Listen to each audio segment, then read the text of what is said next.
If it's happening now, we're going to deal with it now. And we're going to deal with this right now. Welcome to Give Me a Break Right Now. Tonight, it's all about the no mask, no entry. What does that mean? Well, if you go to a grocery store and they ask you if you have a mask, and they say, where's your mask? You don't have it? Get out. You go to a restaurant, where's your mask? Don't have it? Get out. Any public place you go to, they ask for a mask, you don't have it? Get out. And y'all might be thinking, well, what if I have a medical condition? If you have a medical condition where you cannot wear a mask, you've got to let the manager know. Doctors approve.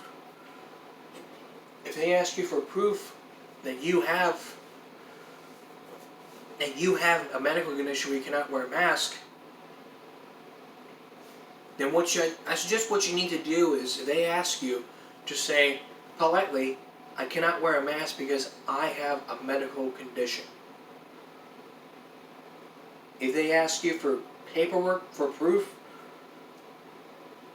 just say, I'm sorry, I cannot do that because because so and so. But we're not going to. But we'll deal with that on a future on the season premiere, on premiere week, which is sometime in October. But I want to focus in on this right now segment where we're talking about the no mask entry for sports. I mean, as you know, coming up this week, the home volleyball game is going to be here playing against GP Gregory Portland. And for those who live in the Bluff and want to come back and watch them and then come see me, that's fine. But there were procedures. Just today, these guidelines, mitigations, obtained by Give Me a Break. And this is the entrances for teams. If you're on the varsity team, visiting team, it's varsity gym for the varsity teams.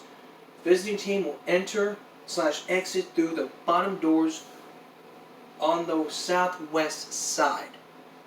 The home team will exit through regular entrance. Now, that regular entrance is closed to the top area because the school board closed it off because of safety reasons. Are they going to reopen the gate? We don't know. We don't know what's going to happen. Now for the freshmen, for the old junior high gym. Visiting teams, it's the same thing. Southwest doors next to the bench. Home team enters through the southeast doors next to the bench between the gyms. Now the new junior high gym, for the varsity teams, visiting team will enter or exit through the east side door, the cemetery side. The home team will enter and exit through the west side door. That's between the two gyms. Now, the spectators. Only 2 spectators will be allowed per athlete. See tickets on procedures. Your coach will have this information. And for parents, wait outside and talk to or sign out your child if weather permits. If you're going to sign your child out, we would suggest that you would do this before the start of the game or at home campus before the team leaves for the game. We ask all spectators to self-screen before leaving their house. Additional screening for all spectators will be performed at game site. Spectators will limit to parents and supporters of the teams that are playing at the time. There will be an entrance to the exit door for parents from home and visiting teams. Sanitizing the hands after paying the door being encouraged. Now you might be asking yourself, can I wear gloves? I don't see any problem with wearing a glove or two. Sections of 2 seats will be marked with tape for spectators to sit for 6 feet. Masks will be required for parents unless there is a medical reason. Yes, so if you have a medical reason, you need to let them know nicely, very nicely, to say, I don't have a mask because I have a medical reason, and I say that's fine. Just make sure you stay 6 feet apart. Now for warm-up. Teams will use warm-up schedule as defined by a district manual for fresh, JV, and varsity. Whole team will wear warm-up balls unless agreed otherwise. Now for the integration. Now what does that mean?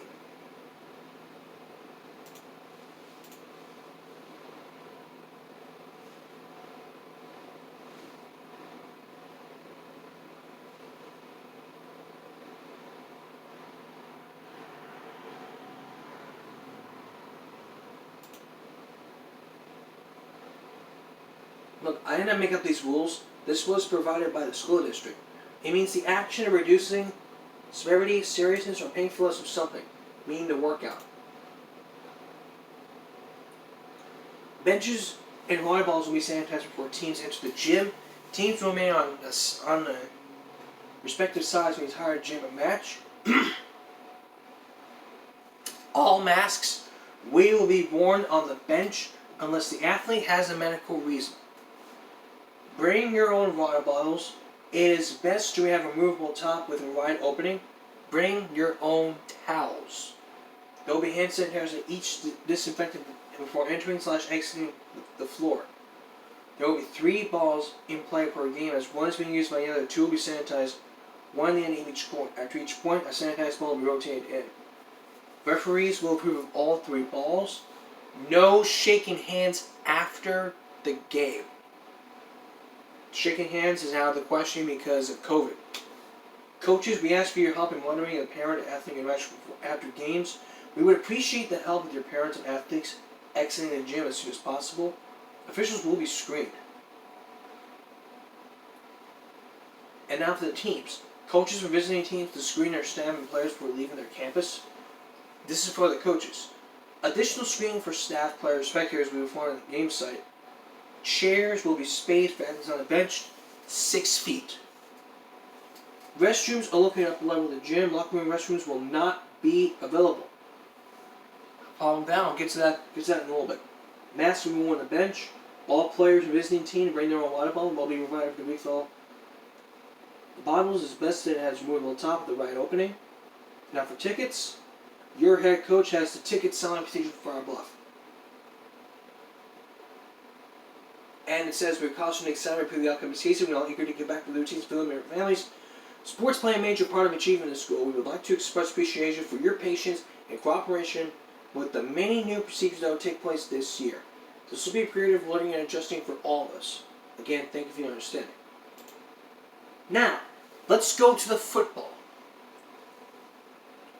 Masks required for social distancing. Tickets will not be sold on a game-by-game basis. Members of the band will have opportunity to purchase tickets first, beginning 8 a.m. Saturday through midnight Tuesday, the week of the game. Parents will use their child's ID number to purchase their tickets. 2 tickets per ID number. Ticket purchase will be available to you on Wednesday morning. Student ID not required. Wednesday morning, all unsold seats will be available to the public.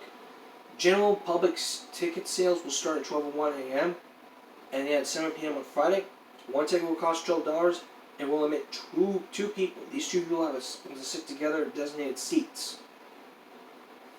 2 people have to enter the game with 1 ticket. No pictures of the ticket can be used to get in the game. That is strictly prohibited. Ticket windows will not be open on game night. No re-entries. If you leave the stadium, you cannot enter again. So let's say you forgot something. Oh, I forgot a camera. So I'll be right back and I tell you, I'm sorry, but no re-entries. Like, that's bogus. The tickets will be posted on the Athletic website. I'm not going to put in the link. And the games will be streamed, as always. We'll put that in the link in the description as well as on the website. AA and DE will enter lead through the north end of the stadium. F and G will enter lead through the south and main entrance. Parents on the home side will be encouraged to leave quickly and try not to visit with their child. I understand, like, you want to say, "Yay, son! Congratulations! You did good!" But that cannot happen. Game's over. Get out. So once again, the game's over. You get out. Quick. Make a run for it if you have to. Get your stuff. Get out. That's it. Now, sub-varsity volleyball. Football game. Sub-varsity football. All sub-varsity games play at the ancient high school stadium. Social distance required, masks, tickets, ticket booths. It's probably going to be the same thing. Spectators 536 weekends will not be allowed to enter the stadium unless previous game is over. Exit the stadium as soon as your son's game is over. Temperature monitoring. No outside food and drinks in the stadium. Restrooms will be open. Social distance. All students and children are required to sit in the stands with parents. It's probably going to be the same as the other ones. Now for the junior high football. It's the same thing. HS Stadium. Social distance is required. Mask required. Tickets will be available during Thursdays. Ticket prices $3 for adults, $2 for students. Ticket will be scanned at the gate. Seating available even when number grows. Maximum 8 per family. Spectators C and B games exit the stadium. Spectators of B and A will not be allowed to enter the stadium unless the previous game is over.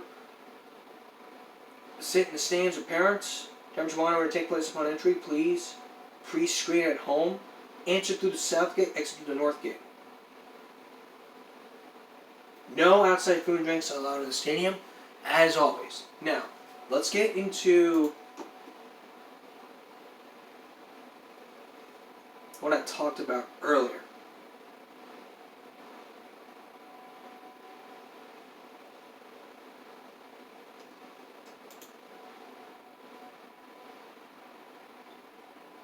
I mean, there's still gonna. My concern is, are there still gonna be like ticket scanning? I don't think so. You should probably have to go to the gate. I mean, you buy tickets online. I mean, now because of the virus, cannot happen because of what is happening. So.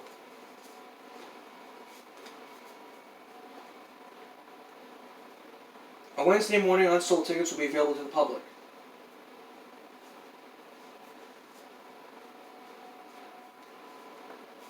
Now, let's go to the thing I talked about. One, no entries. No re-entries. You leave the stadium, you can enter again. That is very, very important because, like, let's say you forgot something.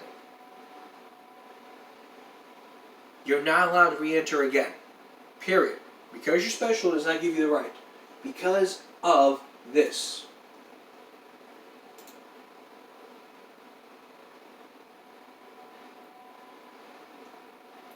So we don't know what's going to be happening with the volleyball. All we know is that they're going to reopen the steps.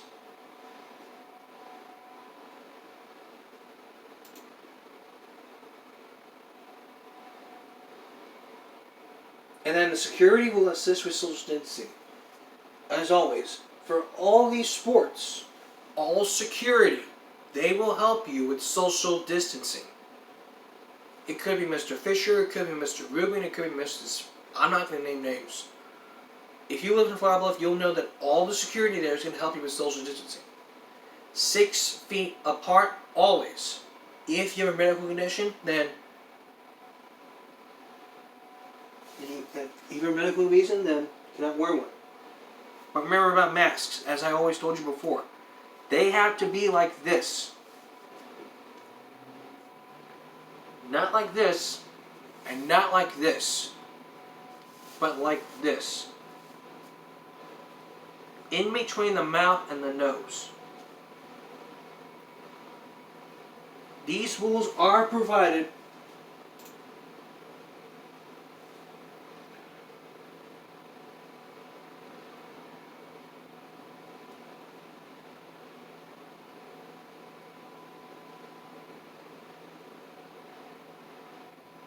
and this is what the board said.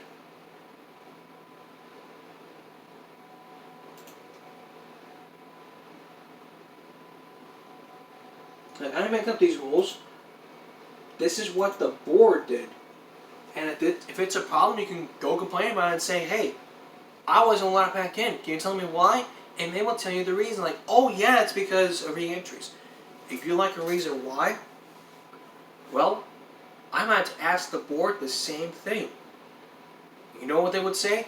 They would tell me the same thing. And for those from Flower Bluff, this episode Game Over Right Now will be posted on the Flower Bluff Facebook group and as well as on YouTube. For more information on topics like this and other topics from previous episodes, make sure to visit my website, our website. The address is jcarmen67.wixsite.com/givemebreak for all of the latest episodes, topics from all episodes, and as well as tips from all episodes. You will also find stores all stores that allow masks, that allow masks, period. Just remember this. No mask equals no entry. If you have a mask, you can enter. That's all for this edition of Give Me a Break Right Now. We'll see you next time for another edition of Give Me a Break Right Now. Have a good night, everyone.